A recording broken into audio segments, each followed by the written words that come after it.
जैसे वालों कैसे चल रही है तैयारी मेंस की और टाइपिंग पर कंप्यूटर की।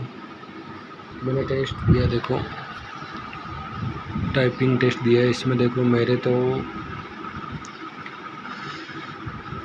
आपको बताता हूँ, टाइपिंग मेरी 30 की आ रही है। पास तो नहीं हो रहा हूँ, अभी तैयारी करते रहो।